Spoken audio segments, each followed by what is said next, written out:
어린 시절 저희 세대들은 요즘보다 위생적으로 많이 낙후된 시절이라 그랬을 겁니다. 체하기도 자주 하고 배탈도 자주 나고 배 아프다는 말도 많이 했습니다. 그럴 때 할머니나 어머니가 아픈 배를 쓰다듬어 주시면서 할머니 손은 약손, 아무개 배는 똥배 하면서 그렇게 문질러 주셨는데 신기하게도 체한 것이 낫고 배 아픈 것이 사라지고 어떤 때는 골치가 아파요, 머리 아파요 하는데 거기에 손을 대주시면서 만져주시면 열도 떨어지고 하여튼 그 할머니와 어머니의 손길을 통해 고침받는 일이 종종 있었습니다. 어떻게 그런 일이 있을 수 있는가에 대해 어느 분이 이렇게 분석을 했습니다. 두 가지인데 한 가지는 웃음이 치료약이 된다는 것이에요. 아이들 때는 그 똥배라는 얘기, 방구 이런 소리 하면 애들이 막 웃어요. 그걸 웃어. 그런 말에 까르르 웃는 경향이 있는데 배를 쓸어주면서 그렇게 반복하여 말할 때 아이들이 웃다 보니 낫게 된다는 것이고 또 하나는 심리적인 안정감이 치료제로 작용한다는 것입니다. 따뜻한 엄마의 손길이 나를 어루만지는 그때 엄마가 나와 함께 있구나. 엄마의 손길에서 나를 사랑한다는 것을 느낄 때 아이는 마음의 평안을 얻고 위로를 받으며 병이 낫게 된다는 말입니다.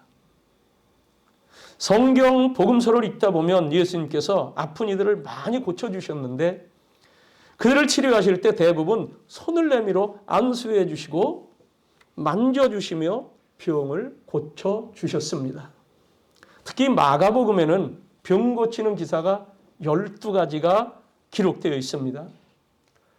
저도 병원에 신방을 하거나 아픈 분들에게 기도해 드릴 때 그 환부에 손을 대고 또 머리, 등 여기에 손을 얹고 때로는 손을 잡고 기도합니다. 어떤 때는 환자의 아픈 곳에 손을 대고 기도하는 중에 치유의 효과와 그 병이 치료되는 기적을 경험하기도 합니다. 예수께서 전도하러 다니시는 중에 병든 이들을 많이 만나시고 또 만날 때마다 그들을 치료해 주시는데 오늘 본문 말씀은 나병 환자 한 사람이 예수께 나와 무릎을 꿇고 엎드려 간청하는 내용입니다. 예수님 원하시면 저를 깨끗게 하실 수 있나이다. 그러자 예수께서 진물이 흐르는 그의 환부에 손을 대시며 말씀하십니다. 내가 원하노니 깨끗함을 받아라 하시니 곧 그 사람에게서 나병이 떠나가고 그의 몸이 깨끗하여진지라 했습니다. 요즘 악수를 하지 못하는 시절이 되었는데 누가 우리의 손을 잡아주며 아픈 것에 손을 대줄까? 예수께서 저와 여러분의 손을 잡아주십니다. 여러분, 여러분의 몸이 예수님의 손에 닿게 되기를 주의 이름으로 축원합니다. 첫째로 아픔과 좌절의 상황에서 손 내미시는 예수님께 닿아보시기 바랍니다. 육체의 아픔만이 아니에요. 삶의 아픔, 고통, 고난 모든 문제입니다. 예수님 당시에 나병은 불치의 병이었습니다. 치료 불가능한 유전병이기도 했습니다. 전염병입니다. 저주받은 병이라고 했습니다. 천형이라고 했습니다. 나병 환자들은 일반인과 격리되어야 했습니다. 사랑하는 가족들과도 생이별해야 했습니다. 마치 요즘 코로나 바이러스로 인해서 격리되어 있어야 하는 것처럼 함께 모여 살 수 없었고 나병 환자들끼리 어느 다리 밑이나 동굴 안으로 들어가서 검은 옷을 입고 자기끼리 모여 살아야만 했습니다. 구약성경 레위기 13장에 보면 이 나병 환자들은 건강한 사람들하고 길을 가다가 만약에 지나치게 됐다. 그러면 이들은 꼭 그들이 접근하지 않도록 신호를 좋아했어요. 손으로 윗입술을 가리고 나는 부정합니다, 부정합니다 하면서 돌을 던지며 떨어질 만한 거리를 떠서 돌아가게 했고 자기들이 피해가든가 했습니다. 아무리 가족이고 친구고 자식이라 할지라도 가까이 할 수 없었으며 그들에게 손을 댄다는 것은 절대로 금지된 행동이었습니다. 그럼에도 불구하고 예수님은 이 나병 환자에게 다가가셔서 그에게 손을 대셨어요. 이것은 율법에 어긋날 뿐만 아니라 유대인들이 이 대목을 읽으면 깜짝 놀라는 거예요. 저주받은 병, 그 누구도 가까이 하지 않는 소외와 절망, 좌절 가운데 있는 나병 환자에게 예수께서 손을 얹으신 겁니다. 놀랍고 감사한 일은 예수님의 손이 닿은 그 사람의 병이 깨끗하게 나았다는 사실입니다. 할렐루야. 1장 29절에 보면 베드로의 장모가 열병으로 누워 있었다 그랬어요. 예수님 신방을 갔습니다. 제자 베드로 또 거기에 함께했던 야고보와 요한 이들이 안식일 날 회당에서 예배를 드리고 나온 거예요. 갔더니 그 장모는 아프니까 나와 예배도 못 드리고 열병으로 끙끙 앓고 있습니다. 사람들이 이분이 베드로 장모인데 지금 너무 고통이 심합니다. 병으로 고생을 합니다. 그때 그 여인에게 다가가 손을 잡아 일으켰다. 나아가서 그 손을 잡아 일으키시니 열병이 떠나고 여자가 그들에게 수종되니라. 손님이 집에 오는데 대접은커녕 자기 몸이 아파서 쩔쩔매는 그를 주님께서는 고쳐주시고 자유케 해주시며 온 손님들을 접대할 수 있는 힘을 주셨다는 거예요. 예수님 배 타고 갈릴리 바다를 건너가 흉악한 귀신 들린 사람을 찾아가 고쳐주셨습니다. 다시 배를 타고 건너오셨어요. 그때에 회당장 야이로라고 하는 사람이 예수님을 보더니 기다리고 있었던 거죠. 예수님께 발에 엎드려 간곡히 요청합니다. 예수님, 내 딸이 죽게 되었으니 오셔서 그 위에 손을 얹으사 그 아이를 구원하시고 살려주십시오 했을 때 그 집을 찾아가서 소녀 아이의 손을 잡고 말씀하십니다. 달리다 꿈, 소녀야 일어나라. 달리다 꿈 했더니 이 12살짜리 소녀가 곧 일어나서 걷고 그것을 본 사람들은 놀랬다 했습니다. 손잡아 일으켜주신 주님. 우리 예수님은 찾아오는 사람들을 누구라도 만나주시고 또 문제가 있는 사람을 누구라도 찾아가 해결해 주시고 어루만져 주시며 병을 고쳐주시고 구원해 주시는 줄로 믿습니다. 요즘 같은 때 누가 우리를 찾아주며 누가 우리를 만져줄 것입니까? 아픔과 절망과 좌절에 쌓여 미래의 소망이 보이지 않을 때 예수님은 우리를 어루만져 주십니다. 다시 일어날 용기와 은총, 위로와 능력, 자비의 손길이 되어 주십니다. 두려워 말라. 내가 너와 함께 함이니라. 놀라지 말라. 나는 내 하나님이 됨이니라. 내가 너를 굳세게 함이라. 참으로 나의 의로운 오른손으로 너를 도와주리라. 너를 붙들리라. 사랑하는 성도 여러분, 모든 상황 속에서 손을 내미시는 주님의 손길에 다 있기를 주의 이름으로 축원합니다. 둘째는 예수님은 예배자의 손길을 잡아주십니다. 여기 나병 환자, 이 사람에게는 예배자의 마음이 있었어요. 1장 40절 말씀에 이 나병 환자가 예수께 와서 꿇어 엎드려 간구하였다 그랬습니다. 마태복음에는 절하며 이르되 절을 했다. 주여 원하시면 저를 깨끗하게 하실 수 있습니다. 이 절하며라는 말을 킹제임스 영어 성경에는 경배하며라고 되어 있습니다. Worship to Lord. 예수님께 예배했다는 거예요. 하나님은 신령과 진정으로 예배하는 자들을 찾으시고 그들에게 손을 내밀어 어루만져 주시고 고쳐 주십니다. 아멘. 이 나병 환자에게는 겸손함도 있었습니다. 주여 원하시면이라고 했어요. 일반적으로 그냥 내 얘기를 한 게 아니에요. 주님 원하시면, 이 말은 주님이 주인이십니다. 우리 하나님의 주재권을 인정해 드리는 고백입니다. 자신은 질병으로 인해서 소외당한 존재요, 이제 이렇게 앓다가 죽을 존재이며 가망이 없는 자인 것을 알았기에 겸손한 마음으로 엎드린 것입니다. 주님 긍휼의 손길, 자비의 손길. 하나님은 자신을 겸손히 낮추는 자들을 눈여겨보십니다. 겸손은 존귀의 앞잡이니라. 겸손함과 큰 믿음으로 주님 앞에 엎드릴 때 예수님은 우리의 힘으로 어찌할 수 없는 불치의 병과 문제의 손을 내밀어 해결해 주시고 고쳐 주십니다. 지금 우리는 이 바이러스 팬데믹이 언제 끝날지 알 수 없습니다. 백신이 개발되고 치료약도 개발은 될 것입니다. 그러나 이 분야의 전문가들은 말합니다. 그 다음에 더한 것이 올 수도 있다. 이 불안의 시대, 경제적으로도 절망의 시대에 살고 있습니다. 여러분, 경기도민 10만 원씩 배급해 준답니다. 불쌍한 백성들이 됐어요, 지금. 우리나라는 우리나라대로 불쌍하고 다른 나라는 다른 나라대로 불쌍하고 이 엄청난 인간의 문명이 고도로 발달한 이 시대에 배급 타먹고 있는 이 우리 인생들.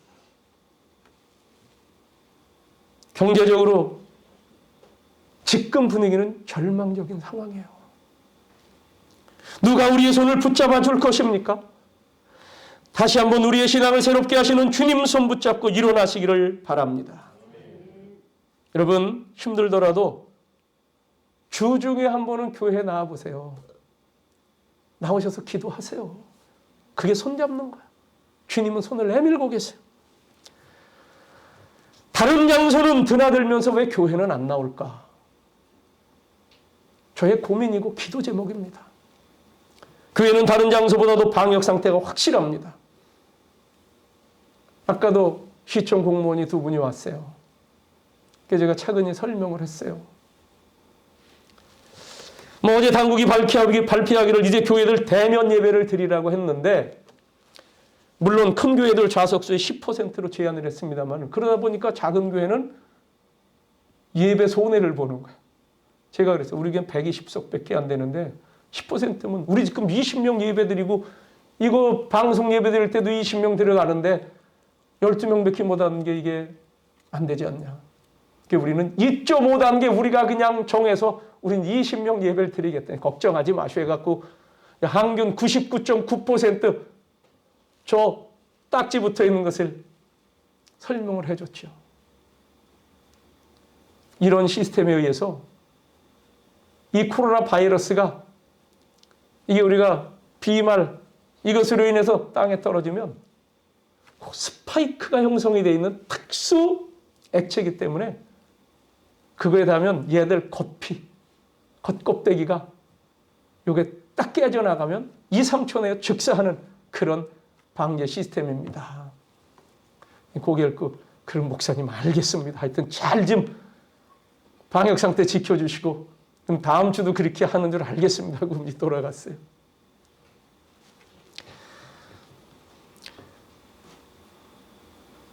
인자가 올 때 세상에서 믿음을 보겠느냐? 예수님이 다시 오실 때 믿음을 보기가 어렵다는 말씀입니다. 여러분이 굉장히 중요한 말씀이에요. 인자가 올 때 세상에서 믿음을 보겠느냐? 그 얘기는 구원과 직결된 말씀이에요. 구원은 믿음으로 받는데 그때 구원받을 자를 내가 보겠냐는 그 말씀 우리에게 경고해 주시는 거예요. 우리도 이 사실을 알고 있는데 믿음을 구하고 믿음으로 사십시다. 믿음을 구하십시오. 그때도 주님 믿는 자들이 있기를 원하고 우리가 그 믿음을 돈독히 하고 믿음을 전파하겠습니다. 오래전 얘기입니다. 제가 아는 어느 집에 사춘기에 접어든 막내 아들이 가출을 했습니다. 아무에게도 언질조차 없이 하루가 지났는데 얘가 안 들어왔어요. 한밤중인데 안 들어와요. 그래서 학교 갔다 올 시간인데 밤새도록 안 들어왔습니다. 가출 분명하죠. 다음날 시골에서 그 어머니가 연락을 받고 불이 나게 올라왔어요. 올라오더니 얘들아 다 모여라. 우리 하나님께 예배하자. 예배를 드리는 거예요. 찬송 부르고 기도하고 또 찬송 부르고 말씀을 읽고 말씀을 그 어머니가 말씀을 하고 또 통성으로 기도하고 한 2시간 예배를 드렸을까요? 띵동 띵동하고 벨이 울려요. 나갔더니 막내가 거기 문간에 서 있는 거예요. 끌고 들어왔더니 어머니가 부둥켜 안고 눈물을 흘리면서 얘기를 들어봤더니 그냥 사춘기 때 고민도 있고 이것저것 싱숭생숭. 그래서 시외버스를 타고 갔는데 저 온양에다가 내려주더라고요. 온양까지 갔어요. 처음 가보는 거죠. 지금이야 여행들도 많이 다니고 하던 때지만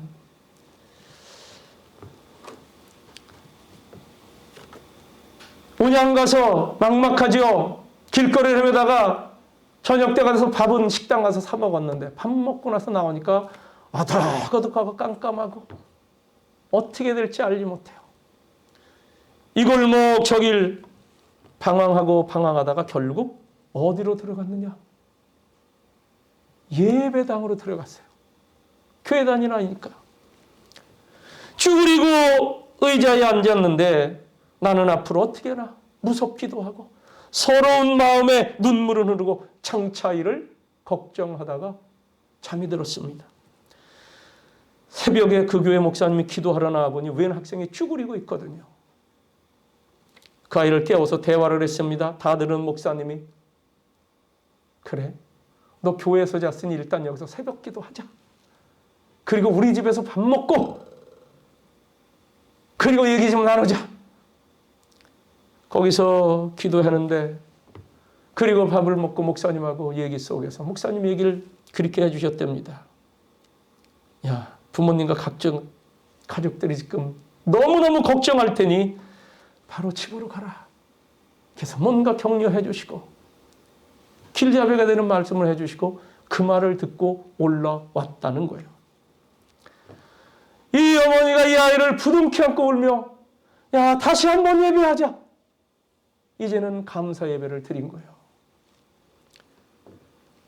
여러분, 가족들이 모두 모여 하나님께 예배하는 중에 가출한 아이가 집으로 즉각 돌아왔어요. 예배하는 자의 손길을 잡아주시는 우리 주님을 믿으십니다. 우리가 모일 때 임하시고 우리가 찾아나올 때 우리 곁에 동행하시는 보혜사 성령께서 우리의 손을 내밀기만 하면 의로운 오른손으로 우리 모두의 손을 붙잡아 주심으로 회복시키시고 강건하게 하실 줄로 믿습니다. 우리가 모일 때 임하시는 주님 주를 찬양하세. 찬양 찬양 주를 찬양하세. 찬양 찬양 주를 찬양하세. 셋째는 예수님과 함께 서로 손을 맞잡을 때, 예수님과 함께 서로 손을 맞잡을 때 치유의 역사가 일어납니다. 사람은 방법을 찾지만 하나님은 사람을 찾으신다는 말이 있습니다. 제자 훈련시키는 어느 유명한 목사님에게 그렇습니다. 하나님은 사람을 통해 일하십니다. 하나님은 우리를 들어 쓰실 때 우리의 손과 발을 당신의 것으로 들어 쓰시는 거예요.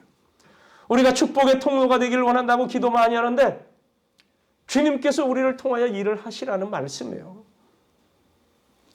사도행전 27장에 사도 바울이 복음을 전하다가 죄인으로 몰려 붙잡혀 배를 타고 로마로 호송당할 때 일입니다. 항해 중에 유라굴로라는 큰 광풍을 만나 그 배를 타고 가던 모든 이들이 죽게 되었을 때 이 바울이 하나님께 기도하는 거죠. 276명 전원이 살게 됩니다. 멜리데라는 섬에 상륙을 합니다. 이 섬에서 제일 높은 추장 보블리오라고 하는 사람이 있는데 이 사람들이 이 물에서 간신히 올라오는 이 사람들을 도와주며 먹을 것도 주고 힘이 돼줬어요. 그때 이 보블리오의 부친이 열병과 이질에 걸려 있는 것을 본 바울이 그 부친에게 안수기도를 해줬습니다. 그러자 그 열병과 이질이 깨끗이 물러갔다 했어요. 우리가 사랑의 손길을 베풀 때 우리 주변에 있는 사람들에게 나타나는 질병이 물러가고 고통이 사라지고 좌절에서 소망으로 변화되는 놀라운 역사를 하나님께서 우리를 통해 우리의 손길을 통해 이루십니다. 목회 임상학에서는 서로 손을 잡아주고 환자에게 손을 얹고 기도하는 일이 굉장한 사랑과 격려와 용기를 북돋아 주는 일이라고 말합니다. 서로 손잡아 주는 거. 환자에게 손을 얹어 기도해 주는 거. 기도받는 이들, 손을 내어 맡기는 이들에겐 굉장한 치유의 능력으로 작용한다는 거예요. 며칠 전 우리 선교회장님으로부터 문자를 받았습니다. 목사님, 저 인천에 있는 어느 작은 교회에 선교비를 조금 보냈습니다. 그랬더니 그 목사님으로부터 책상 달력, 탁상 달력이죠, 조그만 거. 그걸 보내준다는 답변과 함께 회장님, 큰 위로가 됩니다. 라는 인사를 받았다고 합니다. 저 프랑스에서 2차 대전이 끝나고 부서진 예배당을 복구하는 과정에서 있었던 일입니다. 폭격을 당해서 폐역 더미에 이걸 복구하는데 거기서 예수님의 동상을 건져 올렸어요. 들어올려 보니까 손이 하나가 없어요. 다른 건 다 모습이 멀쩡한데 손 하나가 떨어져 나갔어요. 이걸 어떻게 복원을 할까? 어떤 유명한 사람들로 복원을 할까? 교인들이 모여 의논을 하다가 이런 결론을 냈습니다. 그 한쪽 손이 없는 모습 그대로 세웁시다. 그리고 그 한쪽 손의 역할을 우리가 합시다. 우리 교회가 합시다. 1952년부터 1993년까지 41년간 한국 전쟁 고아와 가난한 어린이들을 도운 이 컴패션의 설립자 에버렛 완슨 목사님이 있습니다. 이분이 1951년 한창 6.25 전쟁 중이죠. 1951년 한국을 방문했다가 이 6.25 전쟁으로 부모를 잃고 떠돌아다니는 어린이와 수많은 전쟁 고아의 죽음을 보았습니다. 그의 일기장에는 서울시청 주변에 산처럼 쌓여있는 쓰레기 더미와 불타버린 건물 등 당시 한국의 모습이 생생하게 기록되어 있는데 폐허에 모여 살던 이 어린이들은 외국인이 나타나면 구름대같이 몰려와서는 기부미를 목청껏 외치더라는 거예요. 저도 어려서 우리 동네 미군 부대가 하나 있었습니다. 미군들이 가끔 이제 그 신장극기를 트럭을 타고 지나가요. 작전상 지나가면 그 차만 나타났다면 우리 애들이 야 미군이다 하고 차를 따라가면서 뭐라 그래요? 우리는 하나를 더 붙여서 쪼꼬레떡 입으면 하면 이 군인 아저씨들이 한 줌 주머니에서 쪼꼬레 사탕 이런 걸 던져줘요. 그럼 우리 길바닥에서 그 떨어진 걸 주워서 먹었습니다. 얼마나 맛있는지.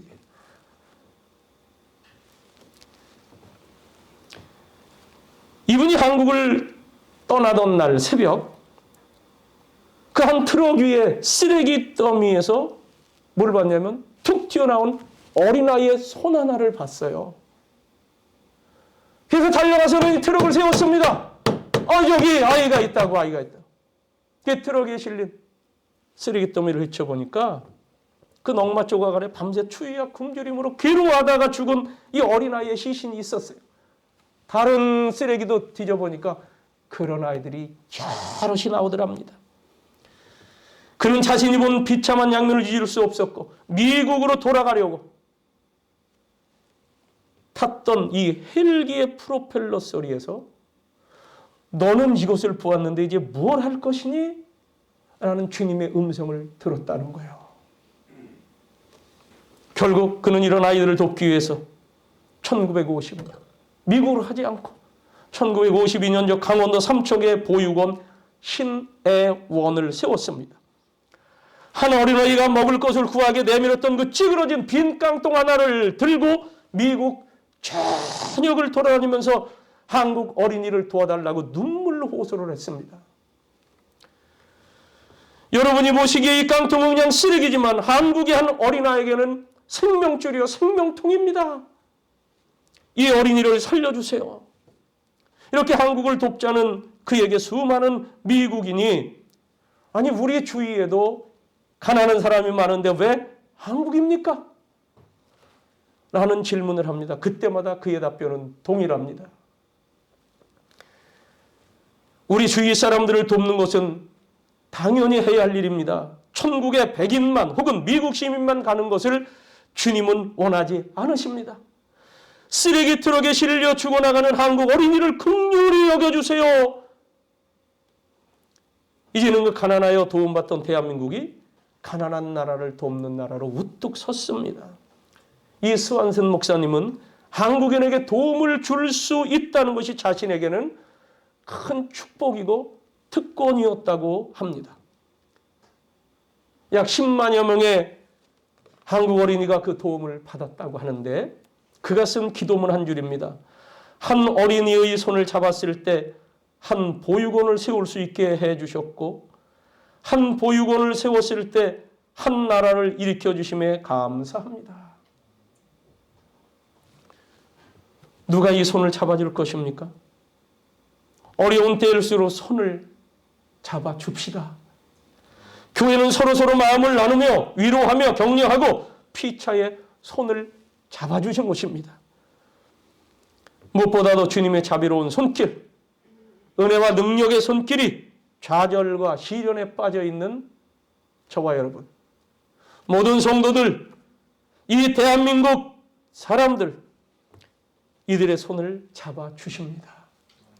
주님의 그 자비롭고 능력 있는 손길을 믿음으로 붙잡으시기를 바랍니다.